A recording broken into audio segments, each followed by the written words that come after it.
Well, this month, you know how we have different themes? This month we're talking about being grateful and thanking people. Oh, hello there. Welcome, Reed. And Adele. Thank you for being here. Oh, and poor Eden hurt her toe. She was telling me she got 5 x-rays on it yesterday because she hurt her toe, but it's not broken, it's just sprained. I'm sorry, Eden. So you're probably thankful for medicine right now, Eden, are you? Because you'd be in pain otherwise. But one of the questions I want to ask you is, what are you thankful for? Can you tell me some of the things you're thankful for? And if you could, willing to speak into the mic, or I can repeat it. What are you thankful for? Now, Eden, are you thankful for the hospital yesterday? Yeah. What else are you thankful for? There you go, you can speak. I'm thankful for my parents because if they weren't here, I wouldn't be alive. Well, Lily is thanking for her parents. I'm thankful for my parents as well because without them you wouldn't be alive. That's really good. Anyone else thankful? Izzy?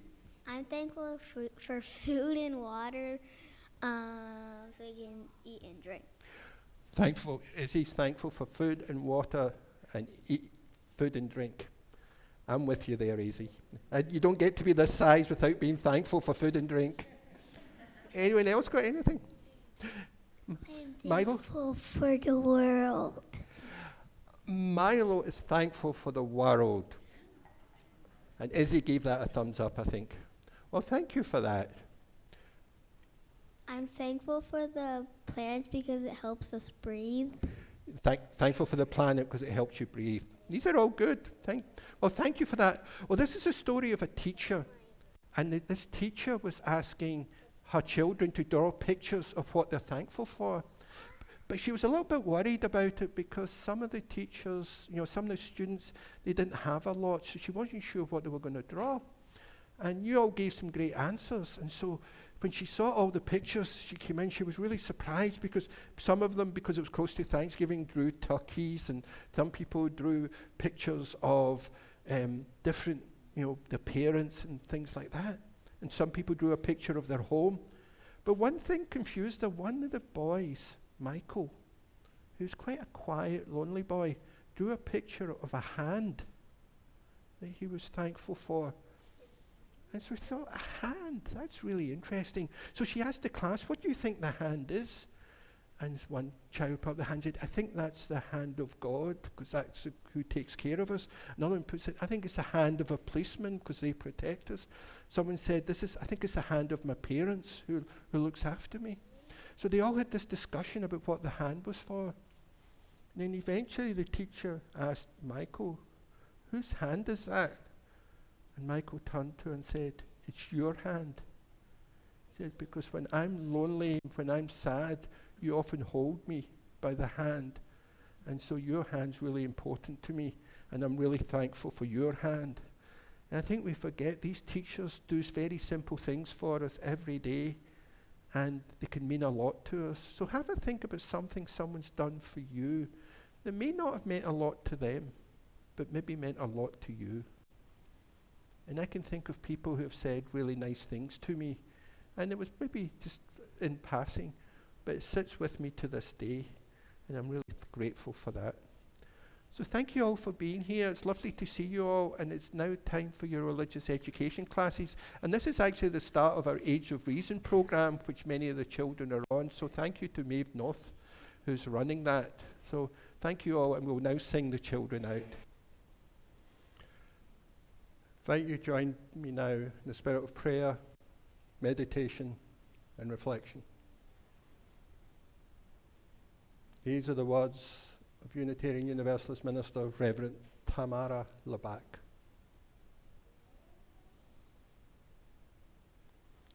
Holy One, we gather this day to be reminded of the sacred and the ordinary, the holy moments of waking yet again to a new day, the feel of the earth beneath our feet, the crisp cool on our skin, the joy of being welcomed by fellow travelers. The warmth of this place. Help us this day to be fully present to our living, awake to each new breath. Remind us that life is taking place in the in-between, as well as in our lofty goals. Remind us that detours and the details craft the path and make it our own.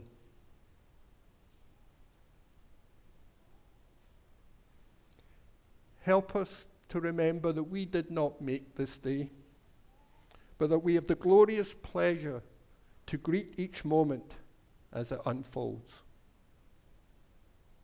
To reach out and kiss its cheek as though it were a visitor who's come a long way to see us.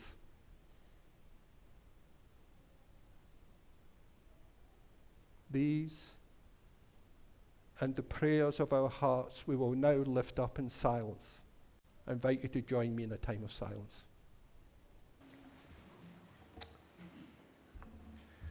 We live in an age that measures everything and values almost nothing. Our society has become transactional to its core, where worth is tallied in clicks, likes, and fleeting attention spans. The sacred is monetized, the human reduced to metrics. It is a kind of spiritual malnutrition, a culture that has forgotten how to pause, to simply behold. This is why places like UUFRC are profound, important. They are sanctuaries for the human spirit, a quiet defiance against the noise of the world. Here, we rediscover the art of being human. We talk, we create, we think, and we listen. We renew ourselves in the presence of others who still believe that decency, curiosity, and compassion are not relics, but necessities. UUFRC is more than a congregation. It is a living village. Within these walls and through those doors flow poets and engineers, teachers and scientists, students and retirees. It is a city of souls, each one different, yet drawn by the same condition and conviction that the world can still be kind, that intellect and empathy can coexist harmoniously. If you listen and look closely, you'll find that for almost every good work being done in this community, someone from UUFRC is doing it. Teaching, organizing, donating, speaking up, lending a hand. It is a network of good, quietly but persistently at work. What UUFRC gives us transcends recognition or reward. It offers something that cannot be bought or broadcast, a quiet grace. It's the kind of nourishment and environment that fosters growth, the way rich soil nurtures a seed. There is sunlight here in the form of encouragement, rain in the form of compassion, and patience in the form of understanding. Out of that fertile mixture, harmony takes root again. Through meditation, discussion, service, and song, we cultivate what the outside world often has neglected: reverence. Reverence is the stillness between noticing and naming. It is the humble and awareness that we are part of something larger than ourselves, something alive, interconnected, and sacred. Gratitude flows from awareness. When we live reverently, we do not grasp at life, we tend to it. We cannot by ourselves repair the machinery of a broken society or heal the rancor that divides our world. Those wounds are too large for any one hand to take care of. What we can do is live in a way that counters corrosion. We can add small measures of goodness consistently, patiently, until over time the texture of life becomes softer, kinder, and more habitable.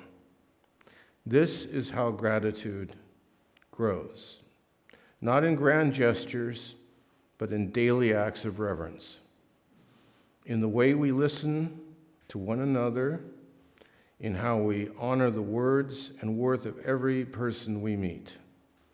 So, let us inhabit this village, this city of light. Let us keep tending the soil of humanity until it yields the bountiful crop of a community rooted in reverence and flourishing in gratitude.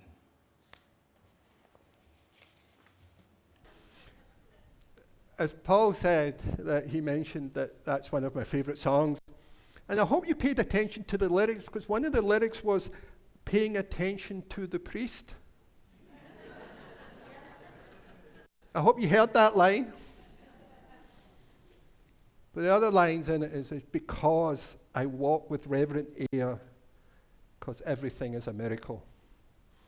It's a really powerful song, that, for me, because it's we grow up, many of us grow up in a religious background that certain things are sacred, certain people have the authority to convey what religion is and what religion isn't.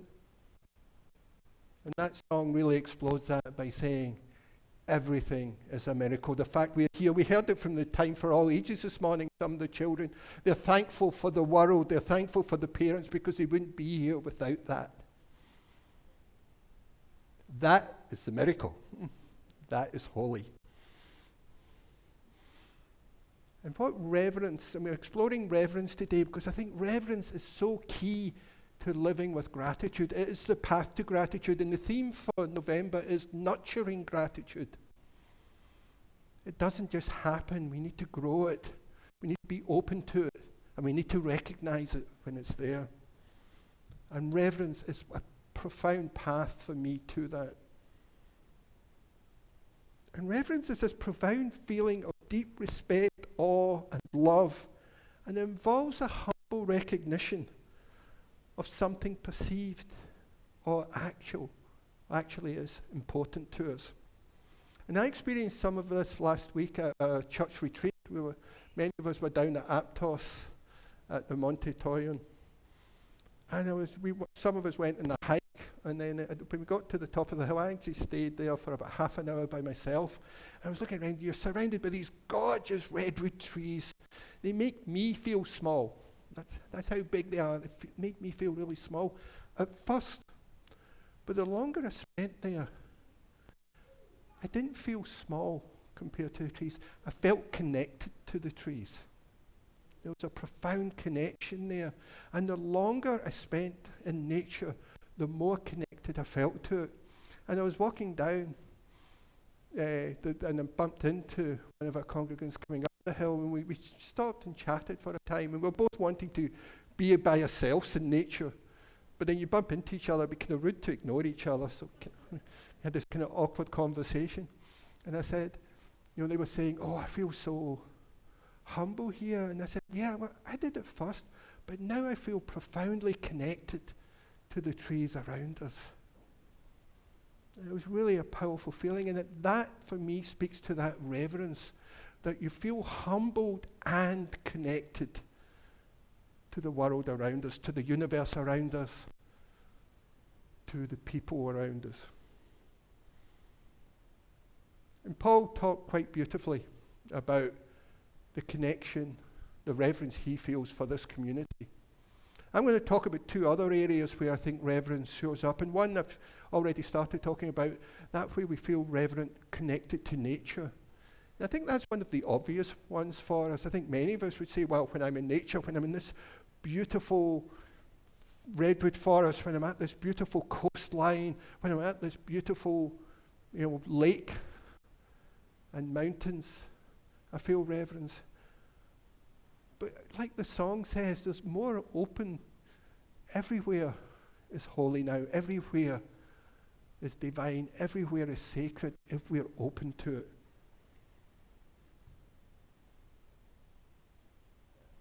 And even what scares us can be a source of reverence. I grew up, like many children, scared of the dark.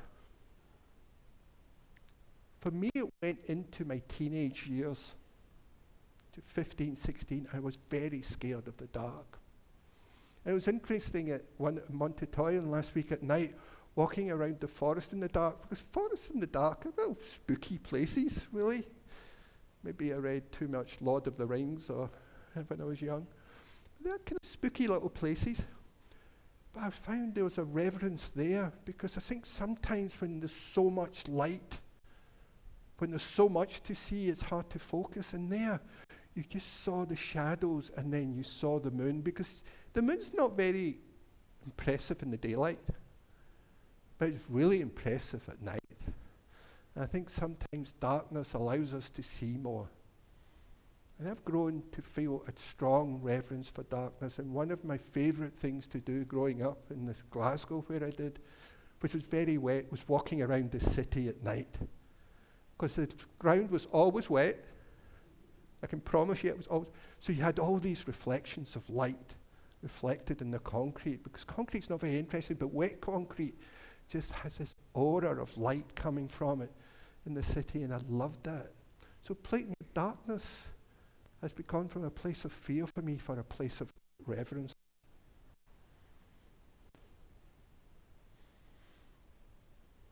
In cities, and the nature of cities, it's a place where I feel profound reverence. Most people think of nature, and I certainly experience that too, but in cities, I experience reverence because there's that buzz of humanity. And it's more in cities where I feel more connected to myself. Not nature. Nature, I feel connected to the world beyond me. In cities, I feel more connected to who I am. And the Unitarian Universalist, or the 19th century Unitarian minister, Ralph Waldo Emerson, who's one of the transcendentalists, says this: "There is a deep power in which we exist and whose bliss is accessible to us. Every moment when the individual feels invaded by it is memorable. The soul's health consists in the fullness of its perception. Forever and ever, the influx of this better and more universal self is new and unsearchable. Within us is the soul of the whole, the wise silence, the universal beauty to which every part and particle is equally related, the eternal one. When it breaks through our intellect, it's genius. When it breathes through our will, it is virtue. When it flows through our affections, it is love." Those are the words of Ralph Waldo Emerson. And the 19th century Transcendentalist movement in the United States, which was what was a huge part and hugely influential to Unitarian Universalism to this day, had this idea of connecting to the sacred, connecting to the divine within ourselves, not as something external to ourselves, but something within ourselves. The referential was accessible within us, not just beyond us, which is a powerfully radical idea. And they got this idea because a lot of the Transcendentalists were very influenced by Eastern religion, particularly the Hindu Upanishads and Buddhist texts, and they went this internal exploration. And I think fundamentally Unitarian Universalism is about relationships. It's the relationships about the wider cosmic world, the planet, the universe. It's the relationships we have with one another. It's also that relationship we have with ourselves. And I think that's a really important part when we talk about being reverenced. Reverence is accessible within ourselves when we're able to connect profoundly with those things most important to us, to the best that's within us, to our kindness, to our compassion, to our love, to our care, to our generosity, to our gratitude. Because Unitarian Universalist talks about relationship, and it's part of that is the relationships we have with ourselves.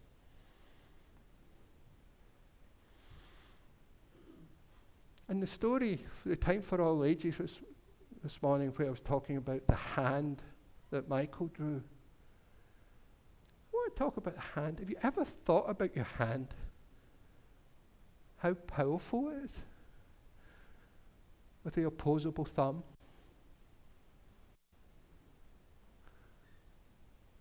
That is worthy of reverence, the human hand. We often think our senses are so powerful, but if you think of how much humanity had to develop the human hand and the mind to control it. The hand is worthy of our reverence. If you look at your hand, it's probably got cuts and scars. For those of us many of us who have done manual work, there's probably scabs there. There's maybe you in the kitchen yesterday, you've got some cuts. Those are profound. In a couple of weeks' time, I'm going to be talking about being thankful for our scars. So come in 2 weeks' time to talk more about that. But the real miracle of life, as Peter Mayer talks about, is the fact that we're here. The universe conspired over millions of years to create a planet where human beings could live. It's often said that humanity is a universe becoming conscious of itself. Humanity is a universe becoming conscious of itself. And the miracle of our consciousness is another aspect that we should hold with reverence.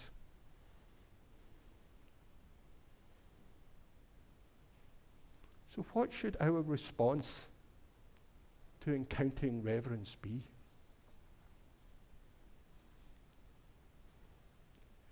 The Potawatomi botanist and author Robin Wall Kimmerer says this: our first response to the receipt of gifts is gratitude.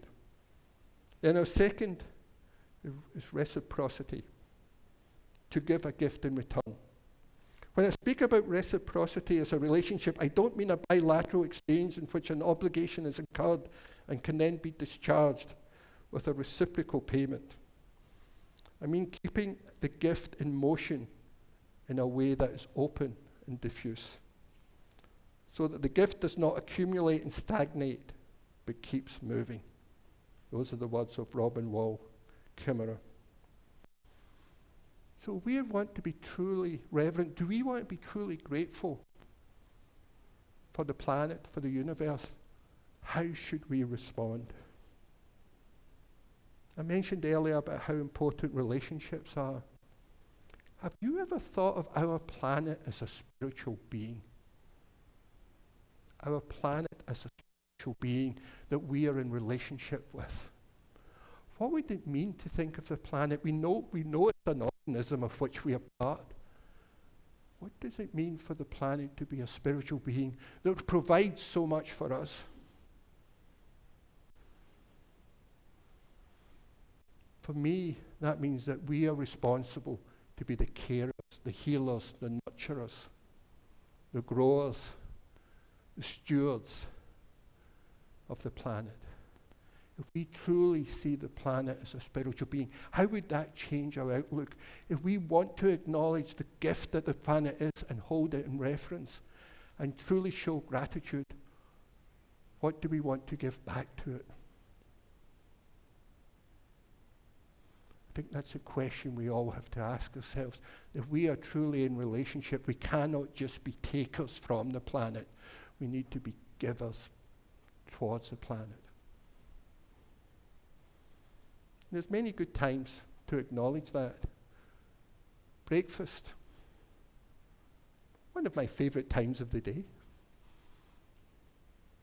When you sit down for breakfast, if you were to offer gratitude to everything involved in creating your breakfast, from the coffee beans to the water that comes out your tap, to the fruits or whatever, the eggs, whatever you have for breakfast, and everything is involved in doing that, the chickens that laid the eggs, the people who grew the seed that you fed it. You connect to the whole planet every time you sit down for breakfast. If you were to acknowledge that with gratitude through grace, and then what action do you want to follow that with? How do you want to be a healer, a giver, a nurturer of the planet? That's what reverence calls us to do. That's the response that we are called to do in response to reverence.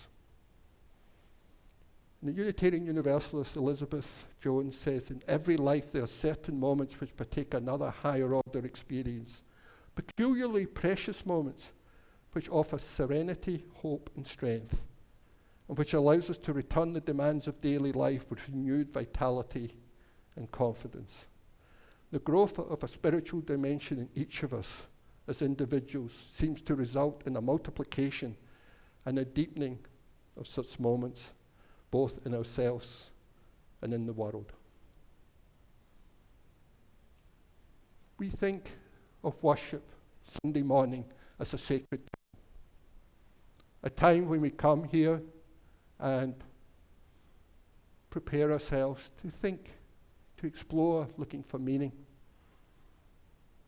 So we think of this as a sacred space, but what do we think of the objects in it? The pulpit that was created by members of the congregation, Carl Sloan, John Cooney, and Charlie Zimmerman, who died just a few weeks ago. The chalice table, the center of interest. Do we really look at that with reverence every Sunday? It was created by members of this community. So much of beauty is created with humanity interacting with the natural world. Ken's guitar and Don's piano are inanimate objects by themselves. When Don and Ken interact with those inanimate objects, with reverence, with care, with practice, it creates a beauty. It creates a relationship between them and the music, and between the music and us. That is worthy of reverence every Sunday. When the choir comes up here and sings, that's worthy of reverence. When Paul shares his reflection, that is worthy of reverence. You can be grateful for it.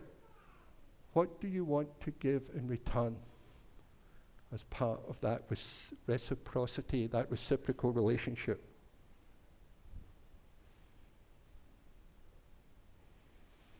Reverence is longing. I think it's a longing we all have to be in right relationships with the earth, with those around us, and with ourselves. And Unitarian Universalism recognizes the sacredness of the fundamental interdependence of all our relationships. And reverence is not just a recognition of us being takers from the world, but we can be givers, healers, nurturers, and partners sustaining the planet life. The act of giving back, the act of us giving back as a result of gratitude, can be the recognition, perhaps the greatest recognition of our gratitude that we have for the gift of life. And living reverently every day can be the greatest gift we can give to the world.